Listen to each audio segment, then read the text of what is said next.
Semoga Allah selalu membimbingmu dan biarlah angin menuntun langkahmu.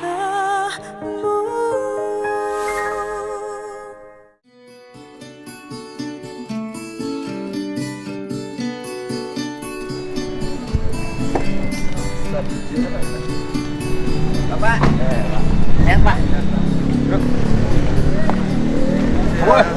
Oh, beres nih Pak Bos.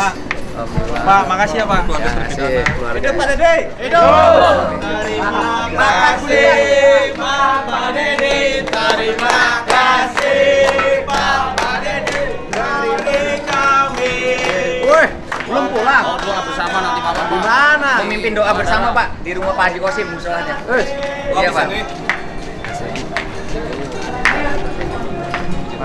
Ayo boleh.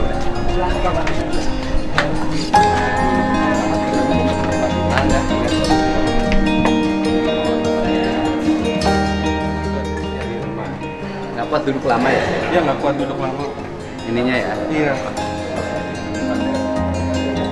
Jangan semua ya, mohon maaf ya Pak. Jangan. Udah. Mana?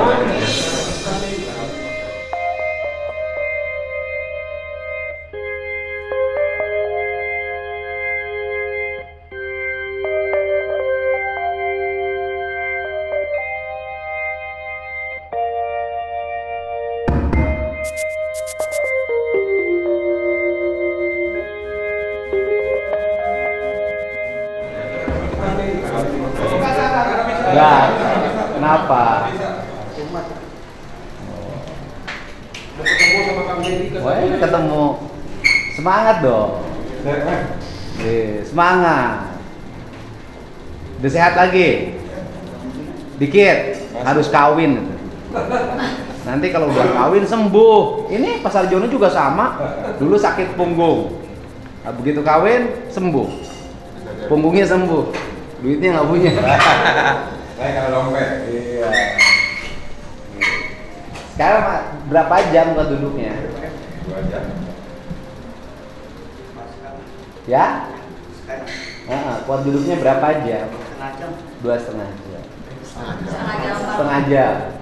Ditungguin sama ini pengacara cantik jadi ini. Wah, ayo latihan. Oh, siap, semangat. Salam dulu. Salim. Oh, kamu ganteng sekarang wajahnya. Udah pindah Cirebon. Makannya udah enak gak sini? Udah enak. Ini. Udah mimpi belum? Belum. Udah ada tanda-tanda belum mimpi? Bebas gitu. Pas mimpi sama temennya aja. Oh, mimpi? Sama temen Main. Mau main bola udah bebas, udah mimpi gitu. Pernah mimpi sama perempuan nggak? Oh enggak. Ini sehat ya? Semangat. Nanti begitu nanti insya Allah nanti kasasi PK-nya dikabulkan, keluar langsung kawin. Siap nggak? Siap.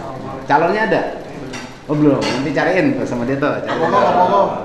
Bogor. Semangat. Oh jangan mengeluh. Dulu pengen pindah ke sini, udah pindah ke sini kok masih nggak sakit, masih sakit. Ya. Semangat. Sudirman tuh kan dalam sejarahnya juga tokoh pahlawan, jenderal. Paru-parunya tinggal satu, bisa ngalahin musuh dengan perang gerilya. Nah, ini kan masih lengkap, sakit segitu bisa lawan. Hilangkan rasa sakitnya, hilangkan pikirannya. Ya, semangat. Kemarin lancar saya lihat ditanya. Waktu ditanya hakim lancar. Aku mau nanya, kalau batu itu dari mana tuh batu? dari ini showroom mobil, cuma yang suruh ngambil polisi. Kolong mobil sopo? Showroom mobil Showroom. belakangnya. Showroom mobil. Oh dari showroom mobil. Belakangnya. Belakang showroom mobil. Iya. Suruh ngambil sendiri di situ batunya. Polisi yang ngambil. Oh terus dikasihin. Polisinya yang bawa. Terus batunya diambil dari situ. Dia ambil dari situ terus simpan ke dalam mobil. Oh terus diakuin itu punya kamu batunya. Ya, Kalau bambu dari mana? dari bambu saya tahunya pas di penyidik tuh. polisi yang gergaji. Oh, polisi yang gergaji sendiri bambunya. Iya. Jadi barang buktinya polisi sendiri yang gergaji. Iya. Bambunya bener nih, jangan bohong nih. Bener. Serius? Sumpah. Oh, sumpah. Jadi batu diperoleh dari belakang showroom yang ambil polisi. Iya.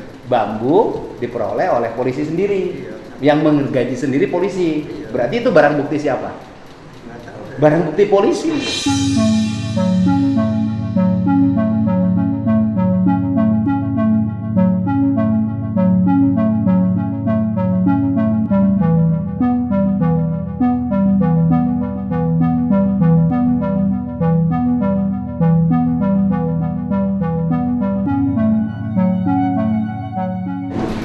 Tapi yang 3 botol itu saya nggak tahu. Berarti kalau polisi yang potong bambu, polisi yang ambil batu, berarti barang bukti itu punya siapa? Polisi. Ya udah. Ya.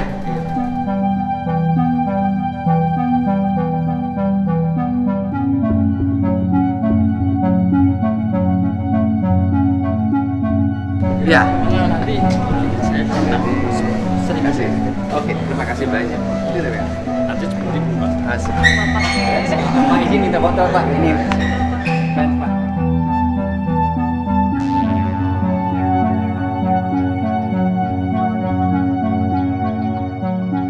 Bismillahirrahmanirrahim. Bismillahirrahmanirrahim. Demi Allah saya bersumpah Demi Allah saya bersumpah bahwa saya sebagai saksi dalam perkara ini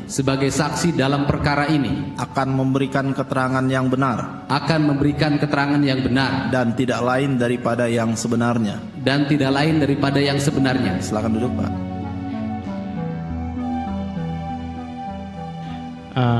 Saudara saksi, kami ingin saudara saksi dapat menjelaskan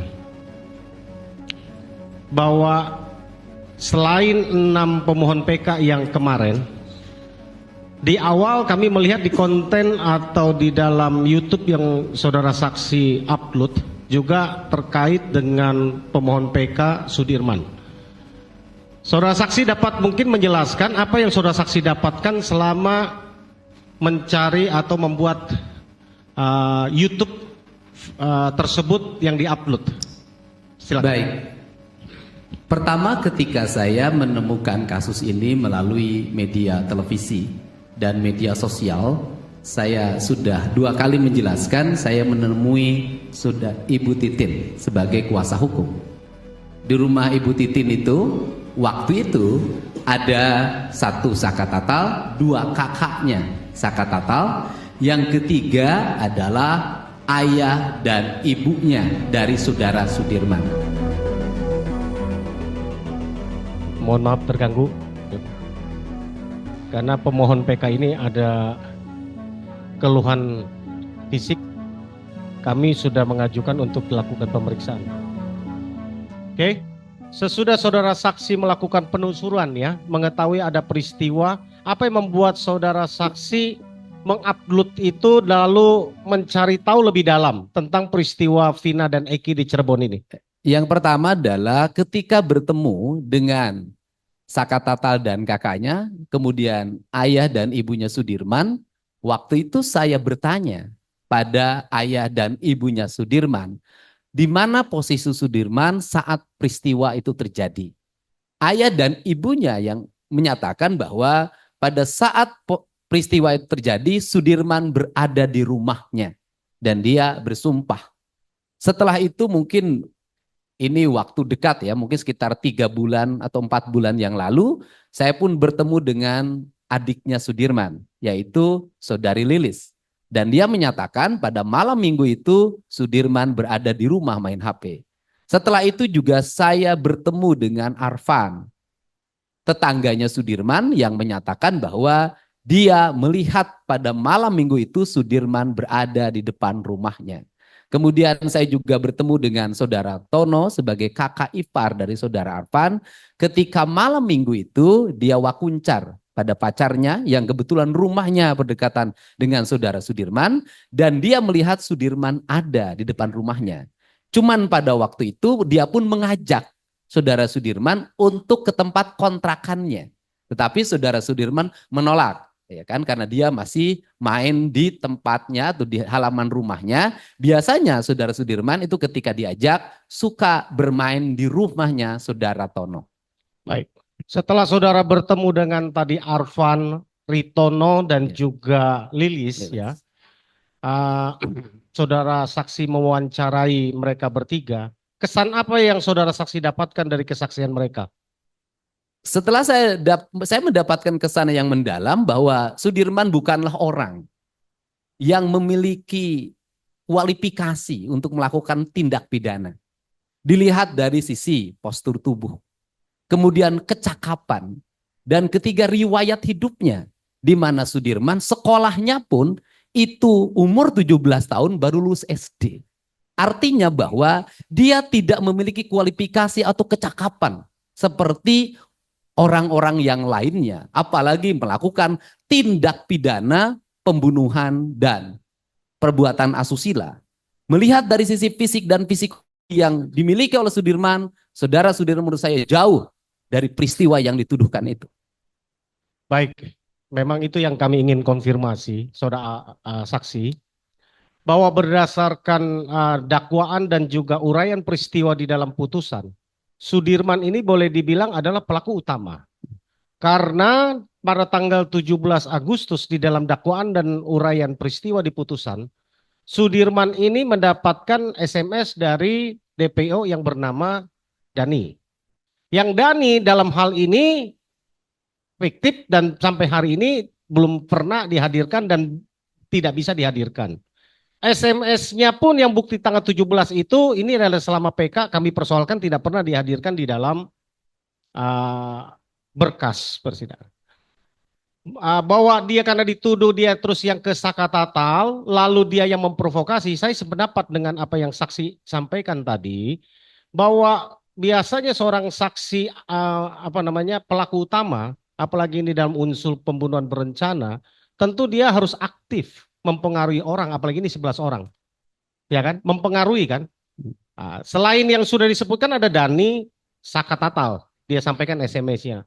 Masih berikut dengan Sudirman berarti 3 orang. Masih ada 8 orang lainnya, ya, ada Peggy, ada Andi, kemudian ada yang lain ya, 6 terpidana lain yang kemarin mengajukan PK, ya. Bahwa total ada 11, ya. Rasanya memang tidak mungkin dia proaktif untuk mempengaruhi, ya. Kesan apa yang saudara saksi dapatkan ya terhadap selain bahwa dia secara fisik tidak memungkinkan, secara katakanlah IQ-nya tidak memungkinkan, apalagi yang saudara lihat dia tidak mungkin lakukan perencanaan itu? Orang yang memiliki kualifikasi pendidikan tidak bisa menyelesaikan bangku SD dalam waktu cepat. Biasanya dalam lingkungan hidup sosial bukan orang yang menyuruh tapi orang yang disuruh. Karena dia orang yang disuruh, dia memiliki kualifikasi sebagai orang yang mau disuruh oleh siapapun. Dan mau melakukan apapun.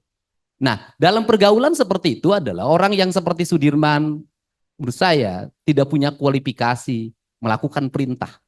Melakukan tindakan-tindakan yang di luar kemampuan akal dan pikirannya. Kenapa? Karena secara psikologi saya melihat walaupun orang bukan seorang fisiolog, Sudirman adalah orang yang memiliki kerentanan psikologi. Artinya dia sangat lemah.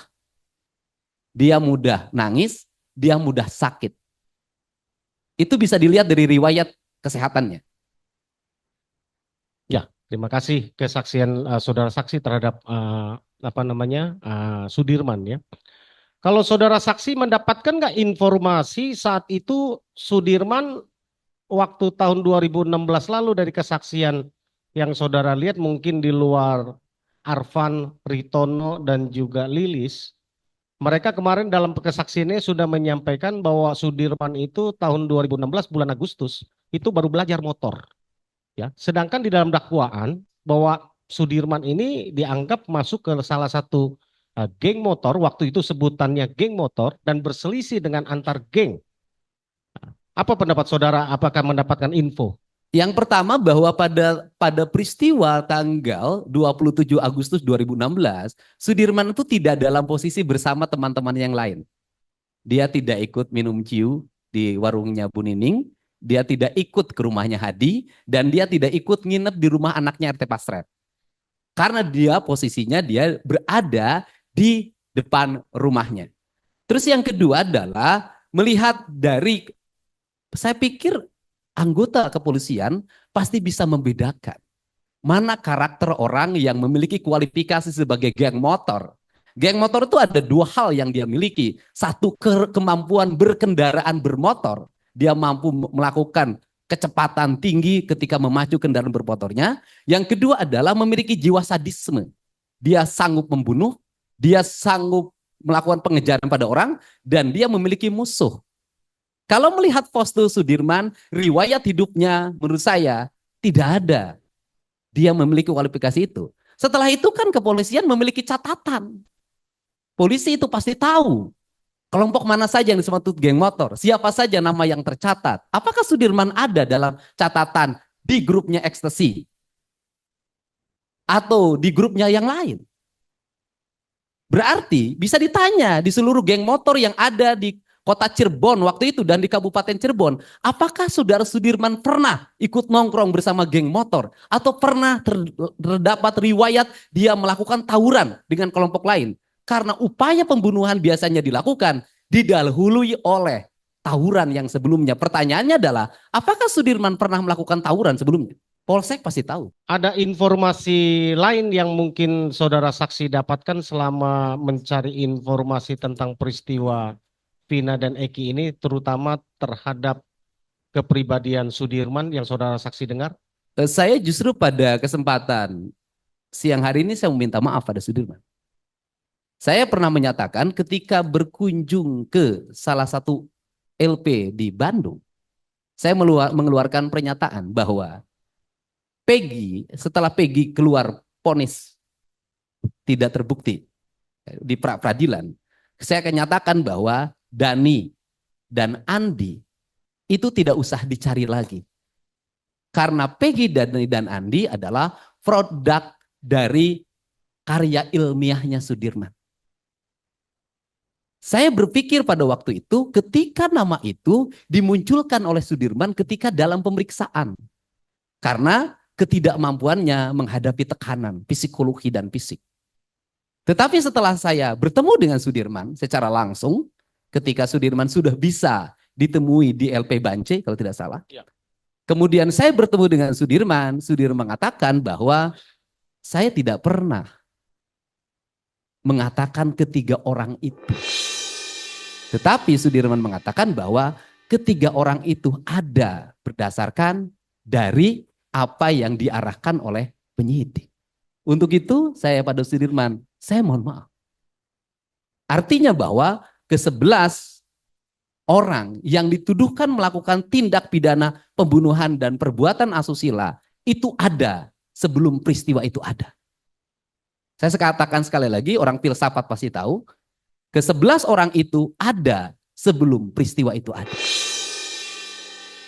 Sama dengan barang bukti itu ada setelah peristiwa itu terjadi. Begitu filsafatnya ya. Karena barang buktinya kemarin itu berupa bambu, baru dipotong pada tanggal 31 Agustus 2016. Padahal kejadiannya 27 Agustus 2016. Kalau menurut saya barang bukti itu tidak ada. Karena yang disebut dengan barang bukti adalah barang yang digunakan untuk melakukan kejahatan. Sedangkan batu yang diperoleh menurut Sudirman itu diperoleh di belakang showroom yang diambil oleh polisi. Kemudian bambu juga disiapkan oleh polisi gergaji. Jadi barang bukti itu bukan milik pelaku tapi itulah milik polisi.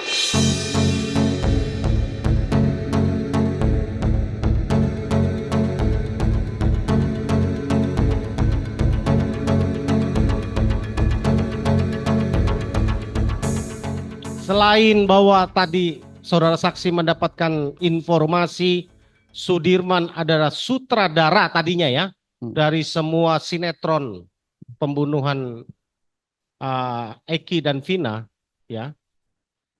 Lalu saudara saksi pernah nggak mendengar tentang secara mental dan kelainan yang menimpa kepada saudara Sudirman yang saudara saksi ketika melakukan penusulan?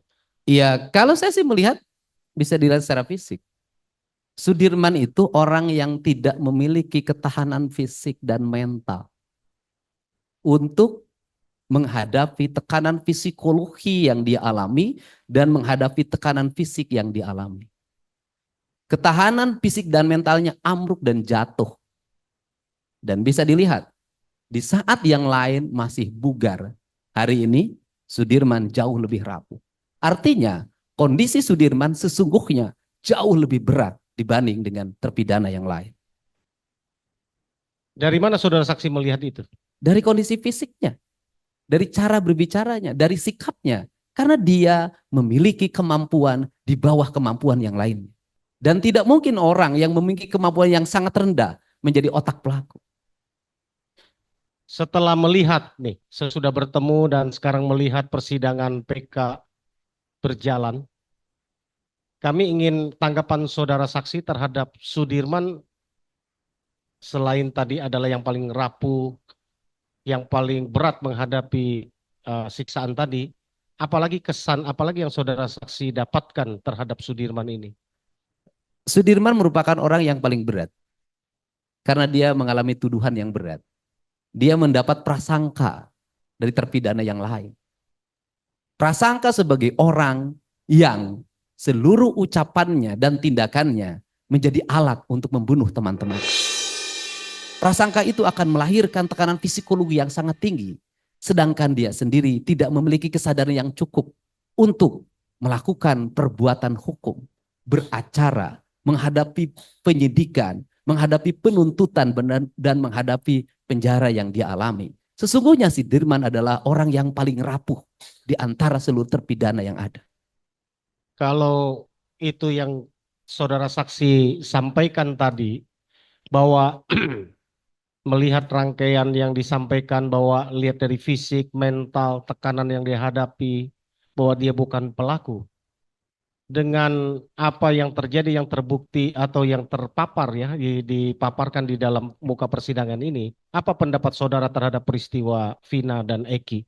Peristiwa Vina dan Eki menurut saya berdasarkan penelusuran dan bukti-bukti yang saya temukan serta keyakinan yang saya miliki, peristiwa Vina dan Eki adalah peristiwa kecelakaan murni yang tidak ada kaitannya dengan 8 terpidana yang lainnya.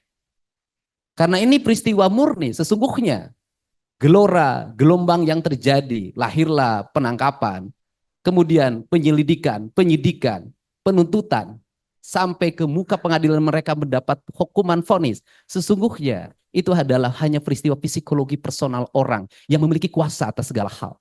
Psikologi orang akan tumbuh menjadi raksasa manakala yang dihadapi orang-orang kecil dan tidak berdaya. Lain kasusnya apabila Sudirman CS adalah anaknya orang-orang yang punya kemampuan secara ekonomi dan kekuasaan. Tidak akan mereka mengalami peristiwa yang seberat ini. Menurut saya, dalam konsepsi ini saya melihat ada beberapa hal. Yang pertama, hilangnya akal sehat. Yang kedua, hilangnya nilai-nilai kemanusiaan. Kedua hal ini sangat berbahaya bagi kehidupan hukum kita. Dan untuk itu menurut saya harus segera dihentikan.